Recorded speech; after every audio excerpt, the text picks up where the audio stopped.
Welcome to the Undervale. We know about the smell and we're trying. I run a haunted hotel. Oh! Where you're now trapped as a ghost with dozens of other ghosts. Ghost. Different ghost. Ghost orgy. They're cool once you get to know them. Are they trying to scare me or is that regular booing? It's a bit of both. Well, Matt, Eliza, Jimmy, it's a pleasure to chat with you today. Before we get started, I got to tell you, I love this series. I mean, I have truly not laughed at an animated series out loud as I did with this, watching some of the episodes. Almost binge-worthy material. So awesome. Thank you for this. I love Great. it. Thank Thank you so much. How did you come up with this concept for this? And because it's filled with such fast-paced humor, a little skewed humor that I like. And so tell us about it. Well, it's a comedy about horror that's set in this haunted hotel, and I think it's just the sum total of the work I've done in the past and my interests. You know, I love horror. I watch all of the horror, read all the horror. One of my first shows I worked on was Rick and Morty, which is this fast-paced sci-fi comedy. So I wanted to put horror into that kind of energy. And, you know, some of my other experiences have been at Archer, but also Goldberg. So there's like, you know, a lot of fast-paced comedy and also a lot of earnest family stuff. And I think the sum total of all of that together kind of became this. Get her down! So I've been on hold, and now my sister is full-on possessed. You know what? I will ask. Mom, was Esther baptized? No! Got it. Not as such. Tell them we're open to it. And Eliza, shout out to you as a fellow New Englander. So you played Katherine, who is the owner of this hotel and the mother of two kids in there, and also sort of the caretaker of all this craziness that's going on around her. So you're kind of like juggling all these cats in the air with, again, the craziness that takes place in this hotel. So what is it about your character that you enjoy playing so much there? I love how she's just hit with so many different things at so many different, at like all the different times that she doesn't know, like she has no idea what's going to happen, but she's just got to figure it out. And she has to be very in the moment, even though I feel like what I've thought of for her is that she probably wanted everything to be very like, okay, this is how this runs, this is how everything goes. And then, you know, best laid plans, nothing goes as she wants it to go every single episode. She's just dealt something crazy. Every hotel has issues. Not like this. It's eating my hair! Between the ghosts and no guests and Abaddon.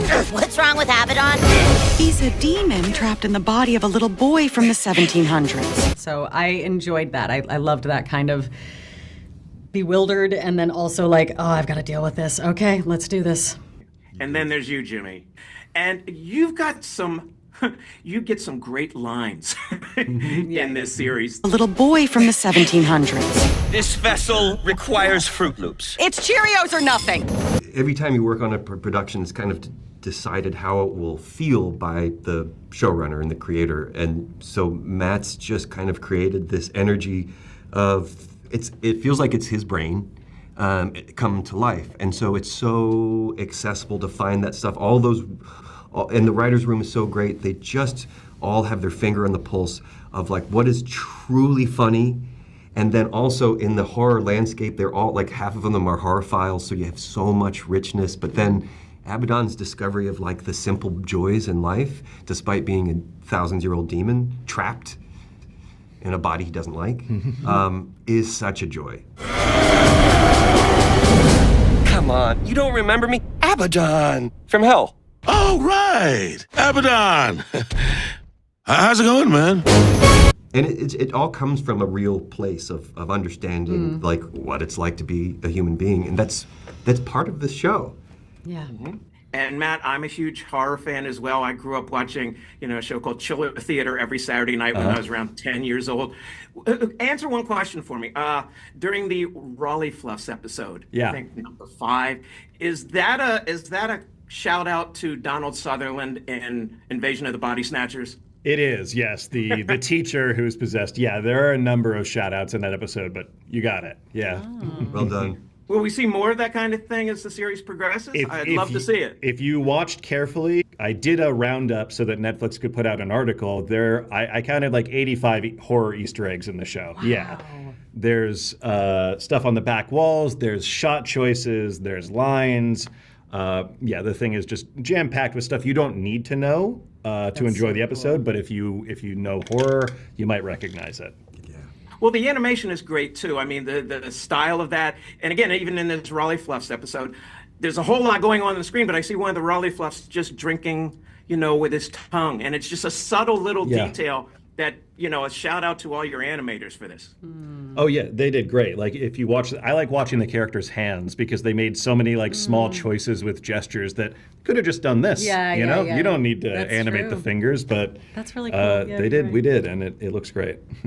Well, it's a great series. I'm going to put the word out to Netflix now to renew this for a second season. Yes. Perfect. And I loved it. So, good job, everybody. Amazing. Thanks, brother. Thank you. Have a good day.